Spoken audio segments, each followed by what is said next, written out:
অবশেষে সমস্ত বাধা বিঘ্ন প্রতিকূলতাকে অতিক্রম করে ঐতিহ্যবাহী কলকাতা হাইকোর্ট ক্লাবে আজ অনুষ্ঠিত হতে চলেছে দেশ ও বাংলার গৌরব কিংবদন্তি ক্রিকেটার সৌরভ গঙ্গোপাধ্যায়ের সম্বর্ধনা সভা।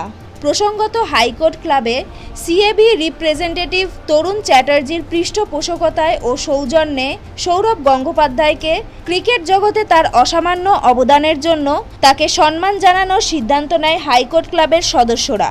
অভিযোগ তারপর থেকেই কিছু ক্লাবেরই জনা কয়েক সদস্য এর বিরুদ্ধে কুৎসা অপপ্রচার করতে থাকেন। এই মহতী সম্বর্ধনা অনুষ্ঠানকে বানচাল করার জন্য বিভিন্ন ক্রিয়াকলাপ চালাতে থাকেন। এমনকি অভিযোগ ক্লাবে অনুষ্ঠিত ইজিএমেও বিভিন্নভাবে উৎপাত করেন তারা। তাদের বিরুদ্ধে রীতিমতো চটে আছেন ক্লাবের সদস্য তথা সৌরভ গঙ্গোপাধ্যায়ের ভক্তরা। অবশেষে তরুণ চ্যাটার্জির আন্তরিক এবং অক্লান্ত প্রচেষ্টা ও দৃঢ়তায় সমস্ত প্রতিকূলতা বাধাবিঘ্নের জট ছাড়িয়ে আজ সন্ধ্যায় আয়োজিত হতে চলেছে হাইকোর্ট ক্লাব প্রাঙ্গণে এই মহতী সম্বর্ধনা সভা, যা নিয়ে রীতিমতো উৎসাহিত হাইকোর্ট ক্লাবের সদস্য এবং একই সঙ্গে আপামর সৌরভ গাঙ্গুলির ভক্ত ও ক্রীড়াপ্রেমীরা। Bureau report, news জনজোয়ার।